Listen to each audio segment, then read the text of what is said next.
Hello everyone students, आज की class में मैं आपको डेसाइल समझाऊंगा। ठीक है।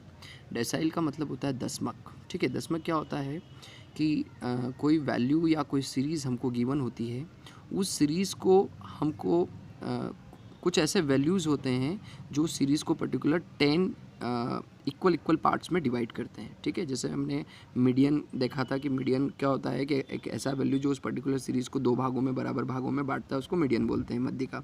सेम हमने क्वार्टाइल देखा था कि ऐसे वैल्यूज़ जो उस पर्टिकुलर सीरीज़ को चार भागों में डिवाइड करते हैं, क्वार्टाइल फर्स्ट, क्वार्टाइल सेकंड और क्वार्टाइल थर्ड।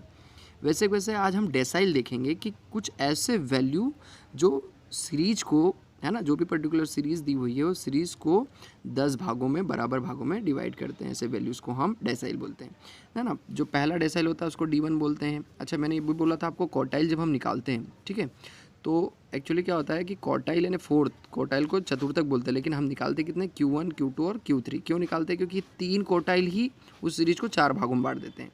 ठीक है। और मैंने पिछले लेक्चर में इसको बहुत अच्छे से समझाया भी था कि कैसे बांटते हैं। सेम डेसाइल जब निकालेंगे तो हम D1 से लगाकर केवल D9 तक निकालेंगे, है ना। D1, D2, D3, D4, D5, D6, D7, D8 और D9 सेम ऐसे। तो स्टूडेंट्स, आज के लेक्चर में मैं आपको केवल और केवल इंडिविजुअल सीरीज़ के फार्मूले बताने जा रहा हूँ कि फार्मूले कैसे कौन कौन से फार्मूले हैं, है ना, कैसे करते हैं, उसमें निकालते हैं और कैसे उसको याद रखा जाता है। ठीक है। देखिए, इंडिविजुअल सीरीज़ मैंने पहले ही बोल दिया है, एक बार फिर से बता देता हूँ कि ऐसा सीरीज़ जिसमें केवल वैल्यू गिवन होती है या फिर मैं बोलूँ केवल एक्स गिवन होता है तो उसको हम इंडिविजुअल सीरीज़ बोलते हैं। ठीक है। जब इंडिविजुअल सीरीज़ हमको पता चल जाता है कि इंडिविजुअल सीरीज़ है तो सबसे पहले क्या है, जो भी वैल्यूज़ गिवन होती है उसको असेंडिंग या डिसेंडिंग ऑर्डर में प्रॉपर जमा लेते हैं, है ना। असेंडिंग ऑर्डर में जमाने के बाद हमको फार्मूले लगाने होते हैं। यदि हमको बोला गया है कि फाइंड द डेसाइल्स, तो फिर हमको D1 से लगा D9 तक सारे डेसाइल्स हम निकालने हैं। लेकिन यदि उसने बोल दिया स्पेशली कि find D9, find D7, D6, D5, कुछ भी स्पेसिफिक हमको बोला हुआ है तो फिर हम वही चीज़ें निकालेंगे। ठीक है।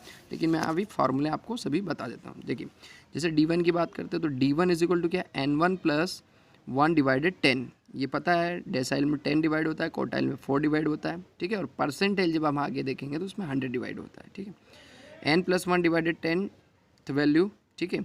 n क्या है नीचे मैं आपको बता दूंगा। D2 में यहाँ पर 2 लग जाएगा, 2 N+1 डिवाइडेड 10 वैल्यू। D3 में 3 लग जाएगा, 3 N+1 divided 10th value. 4 D4 मतलब सेम ऐसा ही 4 हो जाएगा, D5 में 5 हो जाएगा, D6 में 6 हो जाएगा। डायरेक्ट मैंने D9 लिख दिया, D9 9 N+1 divided 10th value. ठीक है। मतलब ये हो गया। n का मतलब क्या होता है, n का मतलब मैं बता देता हूँ, number of value in individual series. ठीक है। इंडिविजुअल सीरीज़ में n का मतलब नंबर ऑफ़ वैल्यू होता है और डिस्क्रीट सीरीज़ में n का मतलब समीशन f होता है। ये लिख दिया डिस्क्रीट सीरीज़। मैंने इसलिए लिख दिया क्योंकि डिस्क्रीट सीरीज़ के भी फॉर्मूले सेम है स्टूडेंट्स। ठीक है। मैं यहाँ पर लिख देता हूँ डिस्क्रीट सीरीज़, डिस्क्रीट सीरीज यानी कि फॉर्मूले सेम है लेकिन मीनिंग किसका चेंज है, n का। इंडिविजुअल सीरीज़ में n का मतलब क्या होता है, नंबर ऑफ़ वैल्यू, और डिस्क्रीट सीरीज़ में n का मतलब क्या होता है, समीशन f। ठीक है स्टूडेंट्स, ये आप बहुत अच्छे से फॉर्मूले को पढ़ लेना। अगले लेक्चर में हम लोग क्वेश्चन देखेंगे। ठीक है। Thank you.